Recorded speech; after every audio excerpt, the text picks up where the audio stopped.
Muy bien, pues vamos a comenzar con esta primer plática magistral, nuevamente agradeciendo la participación de ustedes aquí presencialmente y también lo que nos acompañan en línea. Y por supuesto agradecer al doctor Jesús Sabash Carmona.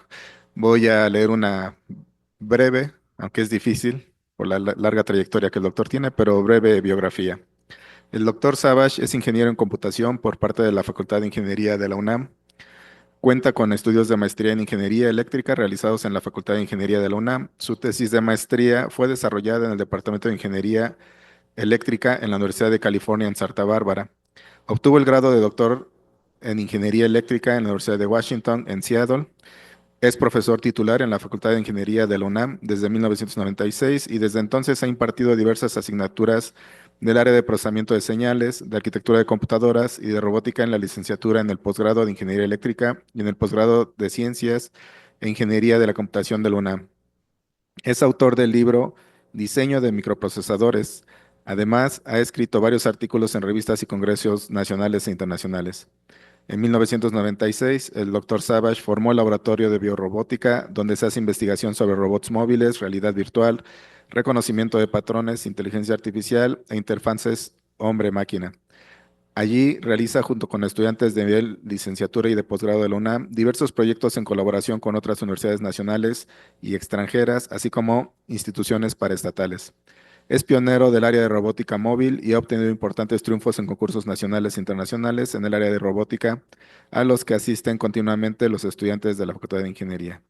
Justamente por este tipo de biografía es que pensamos en el doctor Savage para que fuera nuestra primer magistral inaugural. Realmente es un orgullo tenerlo con nosotros y me permito decir que también el doctor fue presidente de la Federación Mexicana de Robótica. Sin más, doctor, gracias por su participación. Gracias. Muchas gracias, José. Agradezco al doctor Humberto Sosa, a mi amigo, que me haya invitado y también a José Carranza por invitarme a presentar la investigación que estamos haciendo en el Laboratorio de Biorrobótica de la Facultad de Ingeniería. Ahí está la página donde ahorita también la vamos a mostrar. Ya. Sí. Bueno, ese es el contenido de lo que les voy a presentar el día de hoy. Y vamos a empezar con... ¿pasó algo? Espérenme.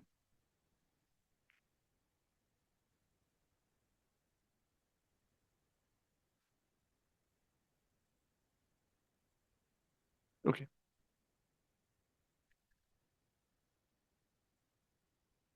Bueno, mientras se arreglan, pues vamos a ver una introducción. Ya, bueno, ahí está. Bueno, entonces vamos con conceptos que seguramente ustedes ya los conocen, pero quisiera para dar las bases de lo que voy a platicar. Entonces, primero, ¿qué es la inteligencia artificial? Y es una especialidad dentro de la computación que se ocupa de crear sistemas que pueden replicar la inteligencia humana y las habilidades para resolver problemas. El primer trabajo pionero sobre esto fue hecho por el matemático británico pionero Alan Turing, que propuso una prueba para demostrar si una máquina era capaz de emular a un ser humano. Bueno, creo que se está viendo mal.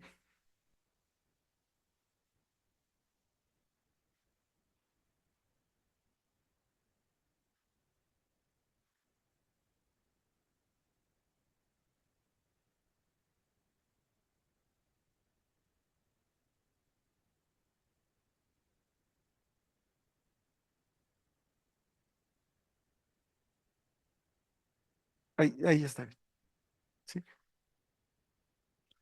Bueno, entonces Alan Turing propuso una prueba que le llamó eh, The Imitation Game, donde pues se trataba de que una persona no podía distinguir si era una computadora o un humano el que estaba contestando las preguntas que se le hacían. Bueno, en 1952, Arthur Samuel desarrolló un programa para jugar a las damas chinas, que es el primero en aprender un juego en forma independiente. Después, en 1955, realizó un taller donde por primera vez se puso el término de inteligencia artificial. En este taller se propuso que en menos de 50 años un gran maestro fuera vencido por una computadora. Y eso se logró en 1987 por a Gary Kasparov le ganó la computadora de IBM Deep Blue y entonces se cumplió eso antes de que se cumplieran 50 años. Ahorita más adelante voy a platicar de otra propuesta con respecto a robots que es a muy largo plazo para que eso se siga desarrollando. Ok, bueno, entonces, al principio, ¿cómo resolvían los problemas con inteligencia artificial? Pues básicamente lo que se tenía era a través de demostración de teoremas, teniendo una representación simbólica del mundo. En esa época, y todavía, se usaban lenguajes de programación que se llaman declarativos, en los cuales se programa utilizando axiomas, reglas, predicados, hechos y operadores. Y entonces los lenguajes más utilizados, en este caso, son Lisp, Prolog, Eclipse. Y también en esa época se empezaron a desarrollar los algoritmos de búsqueda que todavía utilizamos, como son eh, el algoritmo A estrella o el algoritmo de Dijkstra. Bueno, después, en 1945, se desarrolló un modelo matemático que fue inventado por el neurofisiólogo Warden McCulloch. En este caso, una célula del cerebro, que es una neurona, él encontró que el modelo que mejor describía el funcionamiento de una neurona es que, o sea, tenemos las conexiones de una neurona con otras neuronas a través de algo que se llama dendritas, tenemos algo que se llama soma, luego tenemos el axón y la salida de esta célula se conecta a otras células o otras neuronas a través de esas salidas. ¿Y él cómo lo representó? Dijo, ok, tenemos las entradas, que en este caso son X1 hasta XN, que se van a multiplicar por ciertos pesos. Esas entradas se suman, se le resta un umbral y pasa por una función de activación. La función de activación no es lineal y tenemos varios tipos de funciones. Una de ellas es la sigmoide, otra es una función para, de bueno, otra función es el perceptrón, que el perceptrón fue inventado por Franz Rosenblatt, en donde la función de activación que es un escanón. Bueno, entonces al principio, la función de lo que propuso este investigador fue rechazado por la comunidad de inteligencia artificial simbólica, especialmente por Marvin Minsky. En ese entonces, pues, qué es lo que se quería? Pues que resolviera funciones como el AND, el OR, etcétera, pero el XOR no lo resolvía. Entonces, como Martin Minsky era una vaca sagrada, sí, escribió un artículo y dijo, esto no sirve.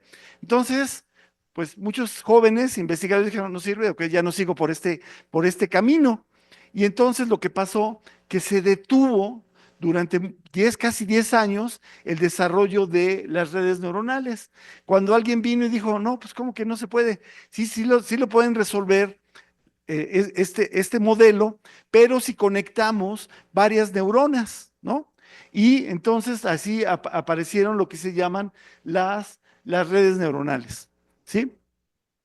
Al principio se utilizaban las redes neuronales para clasificación, ¿sí? Entonces, para poder reconocer una imagen, por ejemplo, aquí un colibrí, ¿qué necesitamos hacer? Pues darle muestras a la red neuronal y, y encontrar los pesos, ¿sí? Los pesos de esta red neuronal. O sea, perdón.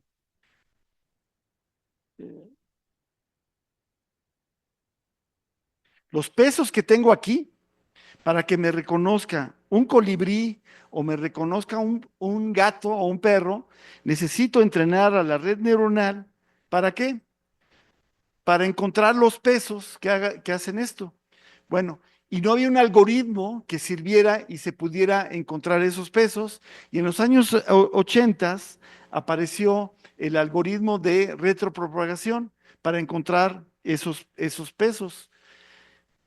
Y luego, en el siglo XXI, ¿qué fue lo que sucedió?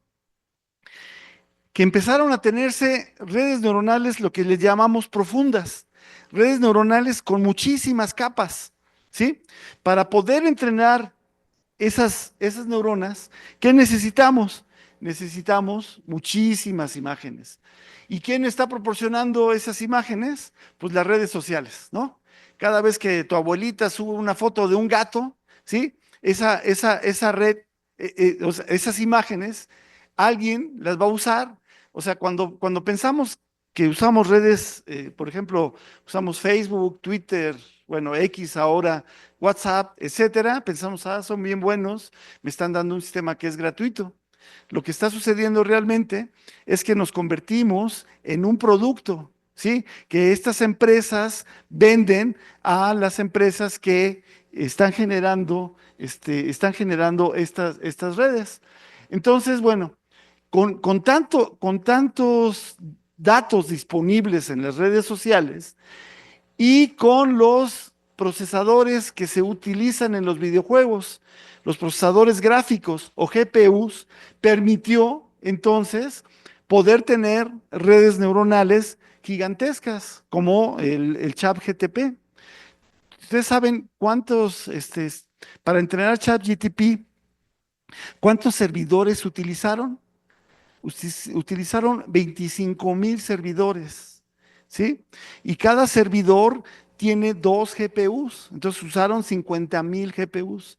Se pueden imaginar la cantidad de estos servidores colocados en un almacén o en un lugar, la cantidad de electricidad y la cantidad de agua que utilizan para enfriarlos es inmenso, ¿no? Pero entonces eso se logró gracias a que hay muchos datos y estaban los GPUs. Ok, entonces, la inteligencia artificial utilizada en la robótica, especialmente en los robots de servicio, ¿qué son?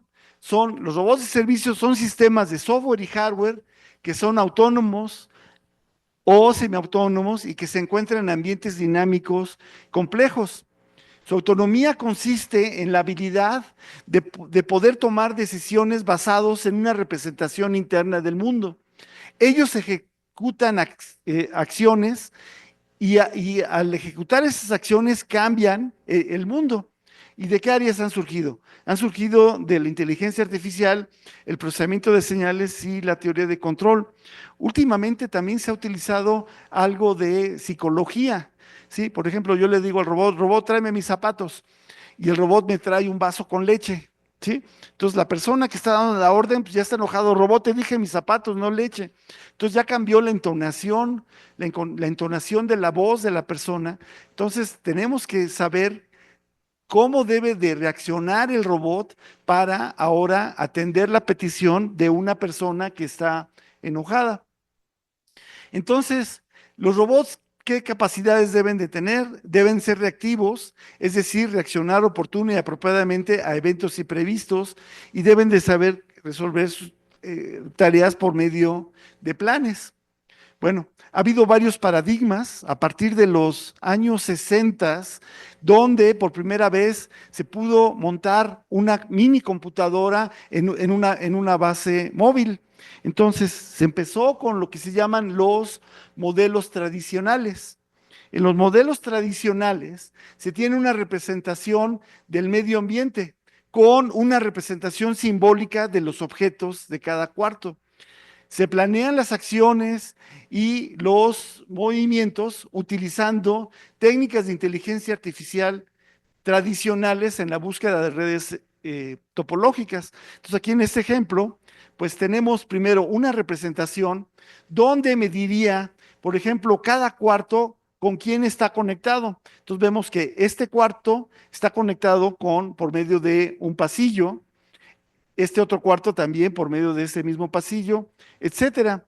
Entonces, si queremos que el robot vaya de este cuarto a este otro cuarto, lo primero que se tiene que hacer es encontrar un camino global. Ese camino global le va a indicar al robot que está en este cuarto y para llegar hasta este lugar, primero tiene que salir de este cuarto, recorrer este pasillo, entrar a este otro cuarto y luego llegar a su destino. Pero ¿qué es lo que sucede? Dentro de cada cuarto tenemos obstáculos y los obstáculos se pueden representar por medio de polígonos. Entonces, este polígono, cada uno de esos polígonos me representan el espacio ocupado donde no puede pasar el robot.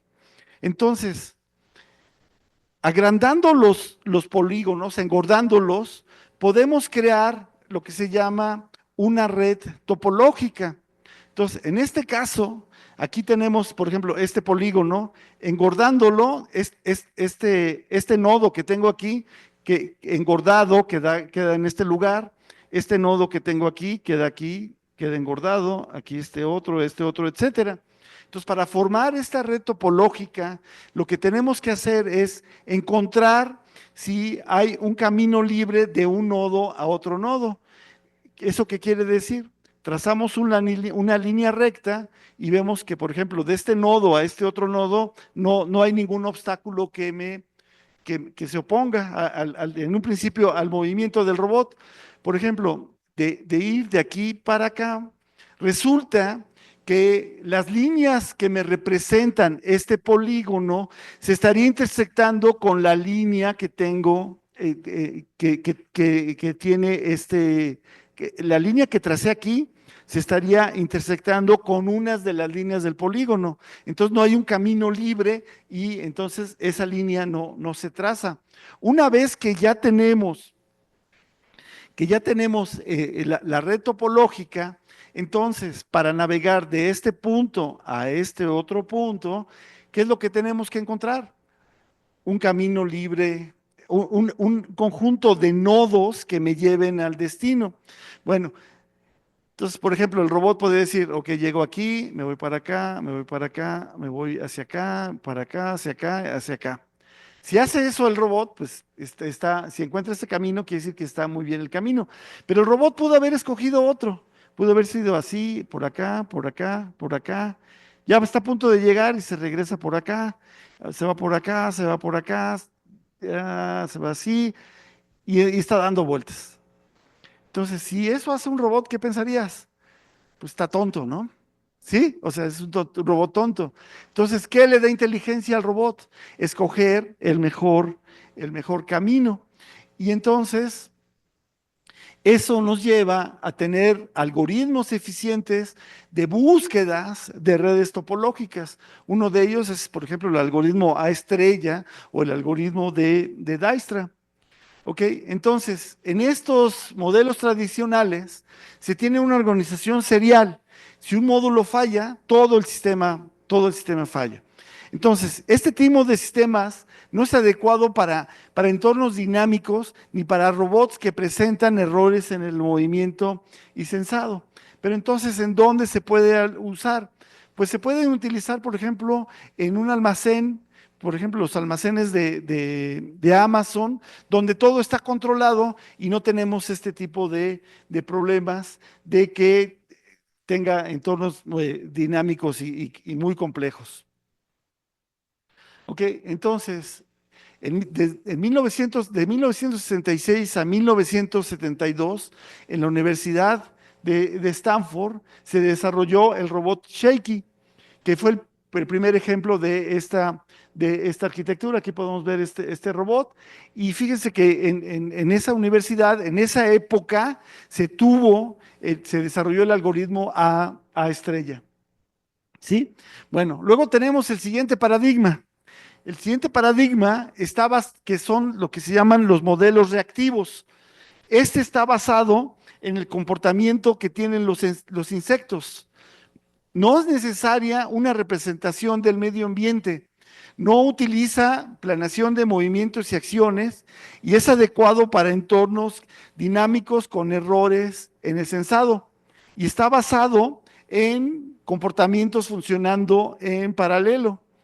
Estos comportamientos se pueden desarrollar usando lo que se llama lógica de orden cero, máquinas de estado, campos potenciales, redes neuronales. Entonces aquí lo que tenemos es un módulo de respuesta ER, que es estímulo-respuesta, y entonces hay un estímulo y se genera una respuesta. Por ejemplo, para lógica de orden cero, aquí tenemos a un robot que tiene un sensores que detectan una pared y sensan también a donde quiero llegar, que en este caso sería una fuente luminosa, por ejemplo. Entonces, bajo esta situación, el robot se da cuenta que hay un obstáculo enfrente de él y a la derecha. Entonces, una estrategia es, ok, gira 90 grados y avanza hacia adelante. ¿Sí? Este tipo de comportamiento, entonces, así tenemos muchísimas reglas que se encargan de ir moviendo al robot. Es completamente reactivo y no hay no hay memoria. ¿Qué quiere decir que no haya memoria? Que lo que está haciendo ahorita no depende del pasado. ¿Sí? Bueno, esto funciona muy bien para obstáculos pequeños. Para obstáculos grandes no funciona bien. Y entonces lo que tenemos ahora es que para ponerle memoria, lo que tenemos ahora es el concepto de máquina de estados. Entonces, una máquina de estados, ¿qué es lo que va a hacer? Va a ejecutar un algoritmo. Entonces, aquí tenemos, por ejemplo, un robot que tiene dos sensores y si no hay obstáculo, o sea, si el sensor izquierdo y el derecho no detectan ningún obstáculo, entonces, ¿qué le decimos al robot? Sigue hacia adelante. Y aquí lo veo en una representación en este algoritmo. Estoy en el estado cero. Si el sensor izquierdo me dice, no me dice, me dice que no hay nada, el derecho me dice que no hay nada, entonces, ¿qué es lo que hago? Me voy hacia adelante. Si el sensor izquierdo me está diciendo que que hay un obstáculo, perdón, que no hay obstáculo y el derecho que sí hay obstáculo, entonces lo que podemos, la política es, ok, detente, vete hacia atrás y gira 45 grados. Y esta sería ahora esta rama.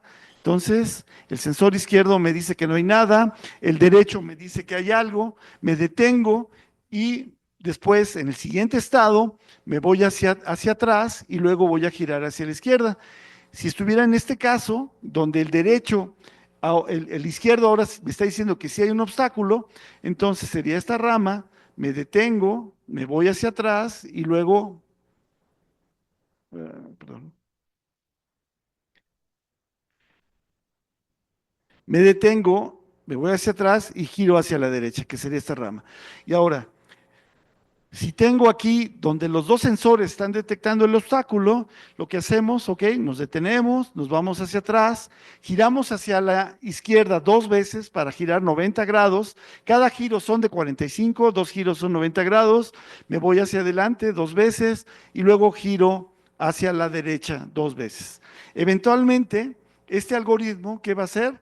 Va a evadir el obstáculo. Ok, otro paradigma muy utilizado en este tipo de paradigmas de reactivos, lo que tenemos es que ahora el robot se considera como una partícula. Una partícula, bueno, en forma artificial, que está bajo la influencia de dos campos potenciales. Un campo atractivo, imagínense que, a ver, tengo como un hoyo negro, o sea, está plano y a donde quiero llegar se genera un hoyo, ¿sí? Que sería este. Y los obstáculos que me generan fuerzas de un campo repulsivo. Sacando el gradiente de la suma de esos dos campos, encuentro las fuerzas. Y aquí, lo que estamos viendo aquí, son, dada una posición del robot, son las fuerzas ejercidas a él que van a generar el movimiento. En este caso, tampoco el comportamiento tiene memoria. Bueno, algo de este tipo de paradigmas es que tenemos una red neuronal, la cual la entrenamos ¿sí? Para que dada una cierta imagen, le digamos qué es lo que hace el robot. En este caso, por ejemplo, a partir de esta imagen, yo puedo entrenar el sistema para que el robot, bueno, en este caso un automóvil autónomo, vaya hacia adelante. Si empezara a ver una curva, entonces se empezaría a girar el volante. Fíjense que los primeros que probaron esto fue en la Universidad de Carnegie Mellon, en Estados Unidos, hace ya más o menos 20 años, y lograron llevar un automóvil desde Pittsburgh hasta Los Ángeles, el 90% completamente autónomo. Bueno, eso ya se puede ver con los coches, taxis autónomos que ya empezaron a funcionar en algunas ciudades en Estados Unidos, pero básicamente es el concepto. Ahora, otra vez, esos comportamientos no tienen memoria, pero a una red neuronal, si la retroalimentamos, ¿sí?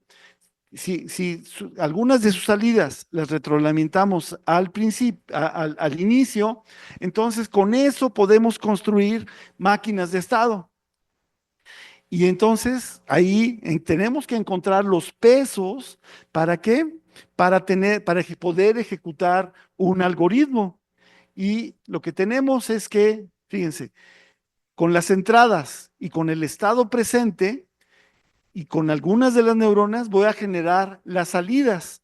Con las entradas y el estado presente voy a generar el estado siguiente. ¿Ok? Pero ahora, ¿cómo entrenamos a estas redes neuronales? ¿Sí? Porque ahora no solamente le tengo que decir qué es lo que debe de hacer, sino también le tengo que decir cuál es el estado que tiene. Entonces, podríamos tener ahora un maestro que le va diciendo al robot qué es lo que va haciendo, pero también le vamos diciendo el estado que queremos que aprenda. Bueno, pero si hacemos eso, quiere decir que ya tenemos un robot que ejecuta algoritmos, ¿sí? Y no, la verdad es que no queremos eso. O sea, no queremos que con redes neuronales el robot aprenda algo que ya fue hecho por un humano. Entonces, ¿qué necesitamos hacer? Pues necesitamos encontrar los pesos. Entonces, utilizando algoritmos genéticos, que ahorita más adelante platicamos de eso, vamos a encontrar los pesos y lo único que le vamos a dar al robot es el estado inicial y a dónde quiero que llegue. Y usando algoritmos genéticos encontramos cuál es perdón, cuál es a dónde quiero llegar. Y eso me llega al entrenamiento no supervisado. Entonces le indicamos la posición inicial y la posición final y con eso, disculpen.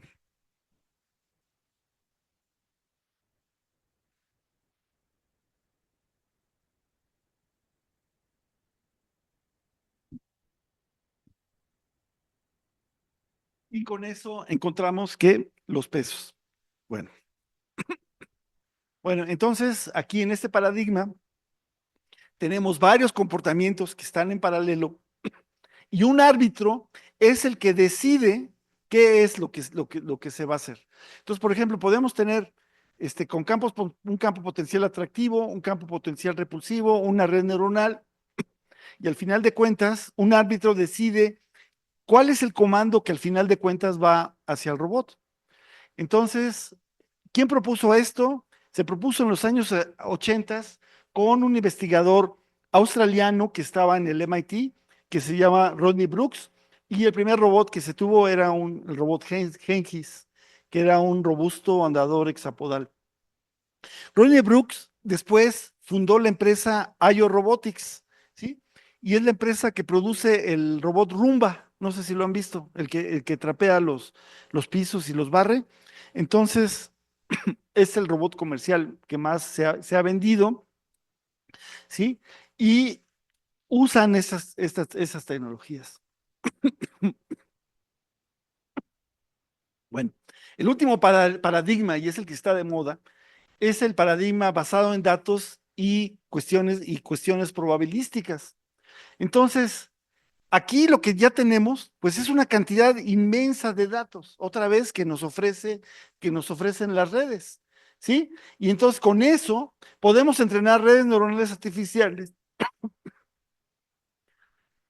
combinado con técnicas probabilísticas. ¿Por qué necesitamos usar técnicas probabilísticas?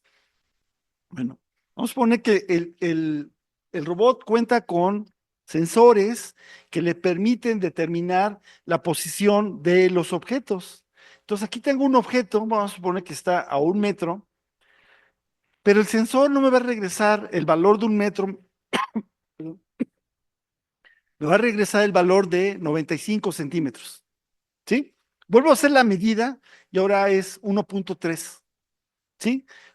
O sea, nunca me va a dar el valor real. Entonces, lo que necesitamos hacer es utilizar técnicas probabilísticas para tratar de corregir eso. También tenemos el problema de errores de movimiento. Le decimos al robot que gire un ángulo teta, pero en realidad va a girar un ángulo teta más alfa. Le pedimos que avance una distancia y va a avanzar una distancia más menos algo. Después de muchos movimientos, nosotros pensamos que el robot está en cierta posición, cuando en realidad está en otra, ¿sí? Entonces, ¿cómo resolvemos esto? Hay varias técnicas. Se utilizan cadenas de Markov ocultas, filtros de partículas, procesos de decisión de Markov, etcétera, ¿sí? Otra vez, en la Universidad de Stanford, en el 2005, hay una prueba que organiza la agencia militar de Estados Unidos, que es DARPA, de investigación, y querían, si se acuerdan, en el 2005 estaba la guerra de Irak, ¿sí? Y iban los combis y ¡pum!, explotaba, ¿no? Entonces, para evitar eso, querían primero mandar un convoy de coches autónomos para que explotaran y no sin humanos, ¿no? Sí, entonces hicieron una prueba en el 2005 perdón, con coches que iban a transitar en un camino de terracería, y Stanley, que era un coche robot que fue desarrollado por la Universidad de Stanford bajo la dirección de Sebastian Thrun, que este investigador es un investigador alemán. Bueno, y por último, tenemos lo que llamamos los modelos híbridos. En estos se combinan las arquitecturas tradicionales, reactivas, las basadas en datos y probabilísticas. O sea, todas ellas se combinan para tener, o sea, las tradicionales siguen funcionando muy bien. ¿Por qué? Porque me entregan la planeación de acciones que voy a hacer. Las reactivas me van a servir para poder evadir obstáculos que no estaban contemplados, y las probabilísticas me van a corregir los errores. Y eso nos lleva a nuestra robot Justina, ¿sí? Que usa ese paradigma. Dentro de esto, de este modelo que tenemos varias capas. Una capa de entrada en donde tenemos tanto los sensores internos que me reflejan el estado del robot, como los sensores externos que me van a reflejar el mundo donde habita el robot, el medio ambiente donde habita el robot. Estos, estos datos que tengo aquí, tengo que, utilizando técnicas de procesamiento digital de señales, vamos a generar una interpretación o una representación simbólica. O sea, cuando yo pongo esto en la mesa, este apuntador en la mesa, fíjense cuánta información hay. O sea, si pudiéramos ver todas las moléculas, todos los átomos que están aquí, bueno, en primer lugar nos volveríamos locos. O sea, nuestro cerebro, ¿qué me dice? Ah, apuntador en la mano de una persona, ¿sí? Si yo lo pongo aquí en la mesa, apuntador en la mesa. ¿Cómo llamamos eso? Es una representación simbólica. O sea, tengo símbolos, ¿sí? O sea, no me importa más información para mí que decir que tengo el apuntador en la mesa. Entonces, aquí, o yo le doy una orden al robot. O sea, con voz le digo: robot, ve a la cocina, encuentra una manzana y dásela a Pedro, que está en la sala. Todo esto se va a generar a través, primero, de procesamiento de señales, una representación simbólica, y voy a tener aquí una hipótesis. Se genera una hipótesis, ¿ok? Y entonces en la siguiente capa, que es la de planación, se valida la situación. Entonces, en este caso, si yo pedí un objeto, ¿sí? Se van a activar una serie de objetivos que tiene que cumplir el robot. Y para cumplir con esos objetivos, se planean las acciones que tiene que hacer el robot, ¿sí? Y el planeador de acciones también va a generar que se planeen movimientos, ¿sí? Ok, para poder generar el plan, necesito hacer uso de la capa del manejo del conocimiento. Entonces, tenemos el modelo del mundo, ¿sí? Que me refleja cuál es la situación del mundo. Tenemos un cartógrafo que me dicen cómo están, por ejemplo, conectados los cuartos. Y tengo la base de conocimiento. Por ejemplo, si suelto el apuntador, ¿qué le pasa? Se cae, ¿no? Eso es una regla. ¿Cuántos de estos tipos de reglas creen que tengamos en el cerebro? Puede ser miles, millones. Bueno, vamos a poner que sea 1 millón. Ahora, yo quiero programar eso en una computadora, ¿sí? Entonces, lo puedo hacer con ifs, ¿no? Si suelto este objeto, se cae, ¿sí? Pero vamos a suponer que hay una situación y trato de encontrar cuál es el if más apropiado, ¿no? Entonces empiezo con el primero, con el segundo. Si tengo mala suerte, llegaría hasta el 1 millón. Pues eso es muy lento, ¿sí? Entonces, ¿qué es lo que necesito? Necesito lo que se llama una máquina de inferencias. Entonces, una máquina de inferencias tiene miles de ifs y tiene algo que se llaman hechos, y a partir de esos hechos y esas reglas, decide de la mejor forma cuál es la regla que se debe de activar. En nuestro caso, afortunadamente, la NASA desarrolló un lenguaje que se llama CLIPS y que hemos utilizado durante muchos años y nos ha funcionado muy bien. O sea, es la máquina de inferencia, pero tú lo tienes que programar y eso está en la base de conocimiento. Por otra parte, ¿qué tenemos? El aprendizaje, ¿no? Entonces, el robot necesita aprender cosas nuevas. A ver, vamos a suponer que ya van a empezar a vender robots en el Walmart, ¿no? Entonces tú vas al Walmart y donde venden estufas y lavadoras, compras tu robot, ¿no? Entonces ya te lo venden y te dice el vendedor, quiere que se lo vaya a instalar. Y tú dices, me estás insultando, porque si yo tomé el curso de invierno de robótica, yo sé esto, ¿qué te pasa? No, yo lo instalo, ¿sí? Entonces llegas a tu casa, desempacas el robot y el robot lo primero que te dice, por favor no se mueva, ¿sí? Quiero hacer un patrón de su cara, ¿sí? Y luego en su pantalla te aparece un poema y dice, por favor lea este poema. Quiero aprender su voz, ¿sí? Aprende ya la voz y a la persona y le dice, traiga a toda su familia y que se paren enfrente de mí. ¿Sí? Entonces ya traes a tus hijos o a tu esposa, etcétera, se paran enfrente de ti, ya los reconoce y luego el robot te dice, ¿sabe qué? Sálganse y regresen en 2 días. ¿Por qué? Porque el robot tiene que hacer un mapa de la casa y bueno, es una exageración, ¿no? Pero más o menos se entiende la idea. Entonces, para eso necesitamos aprendizaje, ¿sí? Ahora, vamos a suponer que ya se generó el plan y tenemos un ejecutor que va a hacer el plan, que va a ejecutar el plan. Entonces, por ejemplo, el plan es tomar un objeto que está en esta mesa, ¿sí? Para yo poder tomar el objeto, bueno, como humano, ¿qué es lo que, bueno, qué es lo que haría un robot?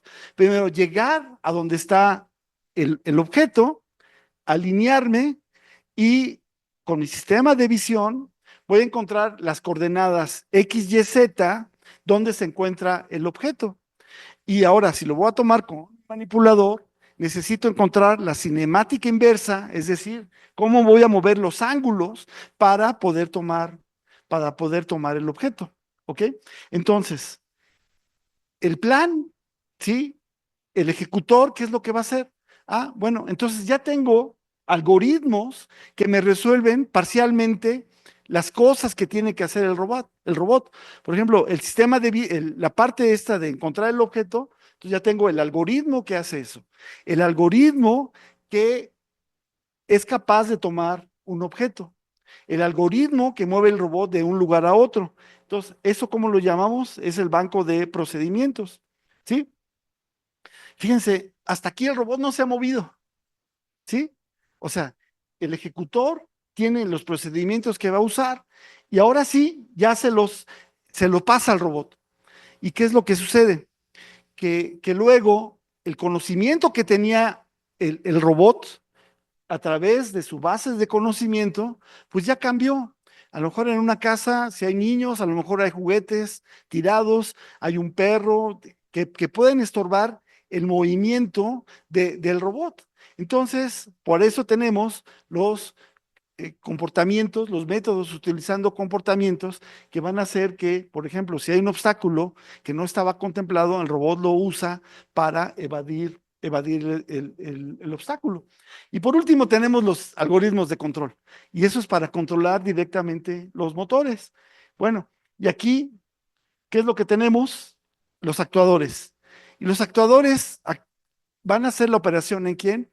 Con robots verdaderos o con robots virtuales, ¿sí? ¿Eso qué quiere decir? Quiere decir que, por ejemplo, para poder hacer operaciones, necesitamos, para poder desarrollar esos algoritmos, primero los tenemos que probar con los simuladores. Y una vez que ya están bien probados, ya los probamos con el robot. Eso es fuera de línea. Pero dentro de línea, también el robot tiene un mundo virtual de lo que es el mundo. O sea, eh, como humanos, los humanos también tenemos una representación virtual de lo que es el medio ambiente, ¿no? Por ejemplo, si yo ahorita me pusiera a saltar, ¿qué dirían? Va en contra de lo que esperarías que debo de hacer, ¿no? O pensarías, o este cuate está loco, ¿sí? O hay algo raro en mí que estoy pensando que esta persona está saltando. O sea, todo el tiempo estamos prediciendo lo que va a pasar, ¿sí? Por ejemplo, si tú abres la puerta de un cuarto, ¿sí? ¿Qué es lo primero que esperas encontrar? Pues que haya piso, ¿no? Si abres el cuarto y no hay piso, entonces te sorprendes completamente, ¿sí? Entonces, todo el tiempo tenemos ahí un error que es o sea, yo entro a un cuarto y sé que hay piso y ya no hay problema, no, el error es cero, ¿sí? Pero si no hubiera piso, ahí me sorprendería muchísimo y a partir de ahí actuaría. Ok, entonces, ¿cómo, qué es lo que hacemos? ¿Cómo se van a poner los robots o cómo se están poniendo los robots en las casas? Fíjense, en el 2007, el director de Microsoft, que era Bill Gates, escribió un artículo de cómo veían ellos que hubiera robots en una casa. Yo no sé si lo escribió él o alguien se lo escribió, pero la verdad es un artículo bueno. La idea que ellos tenían, o lo que decía ese artículo, es que lo que sucedió con las computadoras personales a principios de los años 80, que probablemente ninguno de ustedes había nacido todavía, había muchas computadoras y con sistemas operativos diferentes. Entonces, algo que hizo Microsoft fue como poner el estándar que fue al principio DOS y luego Windows, ¿sí? Entonces, ellos querían poner un estándar para poder operar los robots, ¿sí? Afortunadamente fracasaron, ¿no? ¿Sí? Y entonces, por eso tenemos ahora el sistema operativo de robots que tiene la misma, ROS, que tiene la misma filosofía que Linux. Bueno, en este escenario, tenemos aquí un robot que hace rondines de vigilancia, un robot que corta el pasto, un robot que aspira y pule los pisos, un robot que está en el cuarto de servicio, que básicamente es un manipulador que está fijo. Ese robot recibe la ropa sucia, la mete en la lavadora, echa a andar la lavadora le avisa después de un tiempo que ya acabó, saca la ropa, la mete en la secadora, echa a andar la secadora. Después de un tiempo, la secadora le avisa que ya terminó, saca la ropa de la secadora y la plancha. Y luego que la plancha, ¿qué es lo que hace? La pone en unos racks, ¿sí? Que otro robot móvil va a llevarlo a los diferentes closets que se encuentran en la casa, ¿sí? Ahora, este robot es un robot de servicio, el cual tiene cámaras y tiene también una pantalla. En este escenario estamos viendo que vive un adulto mayor solo en su casa, ¿sí? Y tenemos a un familiar que puede ser un hijo o alguien que está aquí en México, en otra colonia, en otra ciudad, incluso en otro país, ¿sí?